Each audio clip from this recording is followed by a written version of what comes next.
Assalamualaikum warahmatullahi wabarakatuh. Perkenalkan, saya Cici Rizky Adianti, calon guru penggerak angkatan 10 dari SDN 41 Sungai Raya.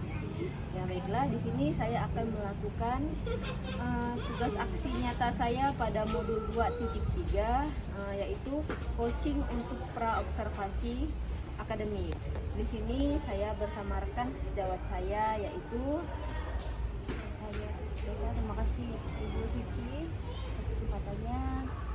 Saya Dian Pertiwi yang akan menjadi objek pengamatan. Ya baiklah, langsung saja kita melakukan praobservasi ya Bu ya. Yang pertama terkait dengan tujuan pembelajaran Ibu. Tujuan pembelajaran seperti apa yang akan Ibu terapkan di kelas?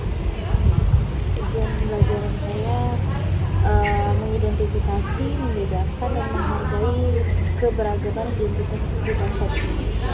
Di sini saya mengambil pelajaran pendidikan Pancasila. Jadi Ibu menggunakan materi pendidikan Pancasila dengan tujuan pembelajarannya itu siswa itu dapat mengidentifikasi keberagaman suku bangsa setiap daerahnya gitu ya. Kemudian yang kedua, area pengembangan seperti apa yang akan Ibu kembangkan nantinya Bu? Kalau area perkembangan itu saya menekankan keterampilan siswa untuk membuat pop-up Nusantara. Jadi nanti yang akan Ibu kembangkan itu siswa-siswa dapat mengembangkan keterampilan yang mereka miliki Bu ya, dengan membuat pop-up Nusantara. Kemudian yang ketiga, model pembelajaran seperti apa yang Ibu gunakan Bu? Saya menggunakan PBL. Jadi Ibu menggunakan PBL ya, problem basis learning. Kemudian untuk strategi pembelajaran seperti apa yang Ibu gunakan Bu? Strategi pembelajaran yang saya gunakan yaitu pembelajaran berdiferensiasi dan unjuk kerja, menampilkan produk pop-up tadi, membentuk gambar dan menunjukkan keberagaman suku di daerah. Baik, jadi nanti Ibu akan menggunakan strategi pembelajaran berdiferensiasi Bu ya, dengan setiap siswa itu setiap kelompok itu Bu ya dikelompokkan Bu ya. Jadi siswanya itu dikelompokkan, kemudian setiap kelompok itu membuat pop-up Nusantara. Baiklah, kemudian penilaian dalam pembelajaran nanti penilaian seperti apa yang Ibu gunakan? Penilaiannya tertulis. Jadi Ibu nanti menggunakan tes tertulis setelah anak-anak membuat pop-up Nusantara. Nah, jadi Ibu nanti akan memberikan asesmen gitu ya kepada setiap siswa. Kemudian, oke, baiklah, selanjutnya yang saya akan tanyakan mengenai sasaran kelas dan waktu Ibu. Kelas mana yang akan Ibu lakukan pembelajaran dan waktunya kapan Ibu? Karena saya wali kelas 4B, jadi saya menggunakan kelas saya sendiri kelas 4B, dan waktunya itu insya Allah hari Selasa tanggal 3 September. Jadi Ibu akan melakukan pembelajaran itu tanggal 3 Bu ya, di kelas Ibu sendiri. Baiklah, mungkin hanya ini yang ingin saya tanyakan kepada Ibu agar nantinya saya bisa melihat apakah dari tujuan yang Ibu gunakan nantinya apakah tercapai atau tidak ketika proses pembelajaran gitu ya.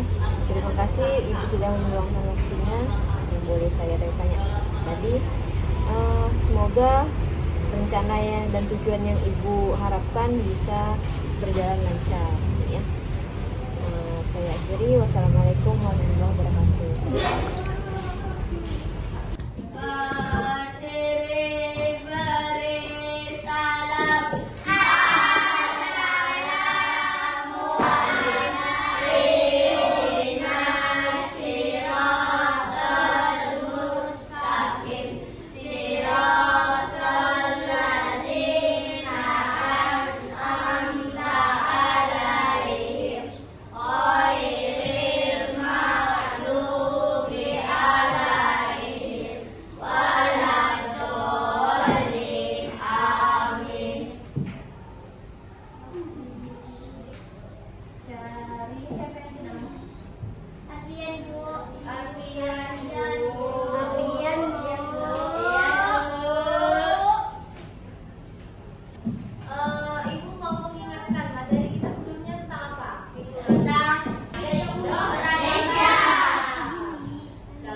Pasifik.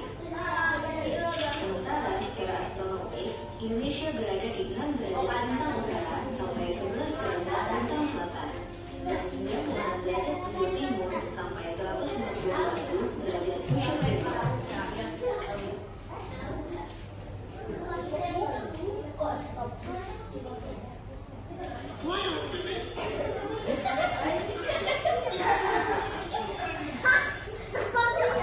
Kebudayaan khas setiap provinsi di Indonesia. Indonesia adalah negara kepulauan. Secara geografis, Indonesia terletak di antara benua Australia dan Asia, serta di antara Samudra Hindia dan Samudra Pasifik. Sementara secara astronomis, Indonesia berada di 6 derajat lintang utara sampai 11 derajat lintang selatan dan 96 derajat bujur timur sampai 141 derajat bujur timur. Indonesia punya 2 musim, yaitu musim kemarau dan musim hujan. Negara kita ini disebut sebagai negara kepulauan karena terdiri dari banyak pulau. 5 pulau terbesar di Indonesia adalah Sumatera, Jawa, Kalimantan, Sulawesi, dan Papua. Indonesia dibagi menjadi beberapa provinsi dari Sabang sampai Merauke. Apakah teman-teman tahu ada berapa provinsi di Indonesia? Yap, ada 34 provinsi. Dari 34 provinsi itu, Indonesia punya banyak tempat yang penuh dengan keindahan alam dan sudah dikenal hingga ke luar negeri. Misalnya Danau Toba yang ada di Sumatera Utara. Danau ini terbentuk ratusan besar gunung pada puluhan tahun lalu dan menjadi danau vulkanik paling besar di Asia Tenggara. Tak hanya itu, Indonesia juga terkenal dengan fauna yang beragam. Salah satunya adalah komodo. Kita bisa melihat komodo ini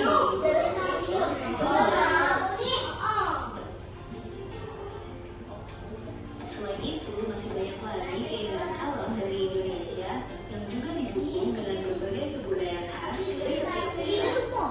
Maka itu, bangsa Indonesia disebut sebagai bangsa yang majemuk karena terdiri dari banyak suku, adat, agama, dan bahasa daerah masing-masing. Setiap daerah di Indonesia punya budaya, adat, dan kebiasaan yang berbeda-beda. Hal ini bisa dipengaruhi oleh banyak hal, teman-teman. Salah satunya adalah kondisi geografis. Misalnya, setiap provinsi punya rumah adat, pakaian adat, tarian adat, dan lagu daerah masing-masing.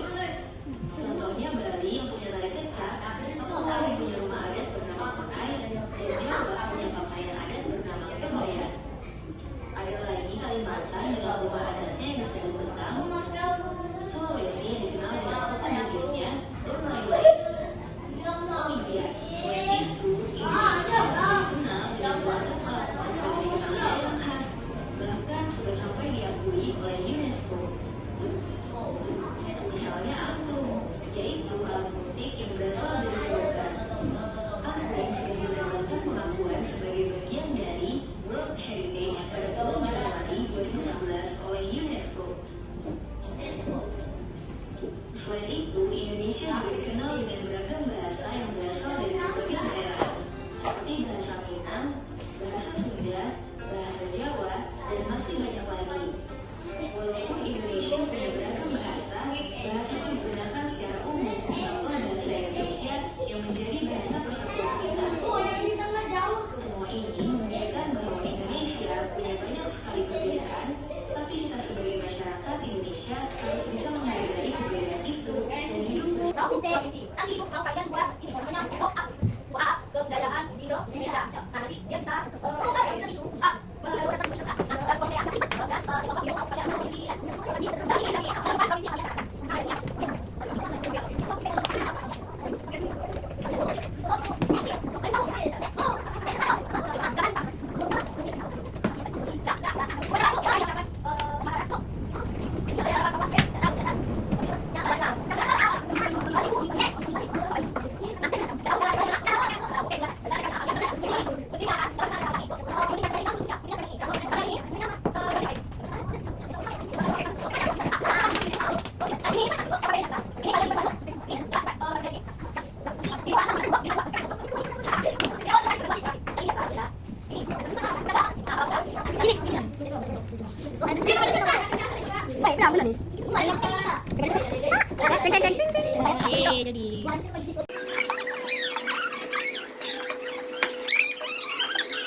Bacakan suku Bali, bahasa Bali, Sasa, upacara adat Naken, tarian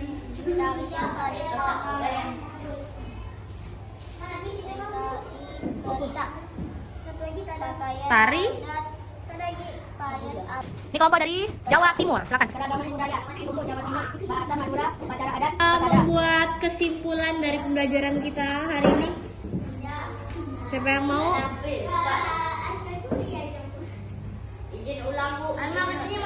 Baiklah, pada kesempatan kali ini saya akan melakukan pasca observasi di mana dalam supervisi akademik ini ialah tahap akhir dalam observasi. Bersama ini saya bersama rekan sejawat saya, Bu Dian, akan saya melakukan pasca observasi di mana ini tujuannya akan untuk merefleksikan hasil pembelajaran yang sudah dilakukan dengan Bu Dian setelah melakukan observasi kemarin. Baiklah, Bu Dian, bagaimana perasaan Bu Dian setelah melakukan pembelajaran kemarin, Bu? Alhamdulillah, saya merasa senang karena saya sudah mencapai tujuan pembelajaran sesuai rencana. Alhamdulillah, Bu, ya berarti tujuan pembelajaran yang Ibu rencanakan kemarin berjalan sesuai dengan apa yang Ibu harapkan, ya. Kemudian, apakah pelaksanaan pembelajarannya sudah tercapai dengan rencana Ibu? Alhamdulillah sudah. Saya rasa sudah, cuman memang mungkin ada beberapa kekurangan. Mungkin dalam rentang nilai berapa persen, Ibu, tingkat pencapaian proses Ibu pembelajaran kemarin? Ditanya persen mungkin 80% saya rasa. Mengapa, Bu? Waktu itu saya merasa kekurangan waktu karena saya tidak terlalu memperhitungkan. Saya pikir anak-anak lebih cepat dalam menggunting, menempel. Karena waktu itu anak sedikit kebingungan waktu menempel, ada yang salah di situ. Jadi kita kekurangan waktu, meleset sedikit. Jadi mungkin masalah alokasi waktu, Bu, ya. Jadi anak-anak mungkin terhambat dengan proses pembelajaran pada kegiatan mereka membuat pop-up-nya dengan menempel, menggunting lembar kerja yang sudah Ibu berikan, sedikit waktunya agak lama, Bu, ya. Jadi mungkin jadi waktu yang Ibu harusnya 2 jam jadi lebih dalam melakukan pembelajaran kemarin. Ya, tapi itu tidak menjadi hambatan yang begitu besar, ya, Bu, ya. Kemudian, apakah ada hambatan atau kendala saat pelaksanaan pembelajaran, Bu? Alhamdulillah tidak ada, Bu. Alhamdulillah, berarti pembelajaran yang kemarin dilakukan itu berjalan dengan lancar dan sesuai harapan, ya. Baiklah, terima kasih ya, Bu Dian. Semoga nantinya dalam Ibu melakukan proses pembelajaran dapat berjalan dengan baik, ya. Itu saja yang saya tanyakan, Bu. Saya akhiri. Wassalamualaikum warahmatullahi wabarakatuh.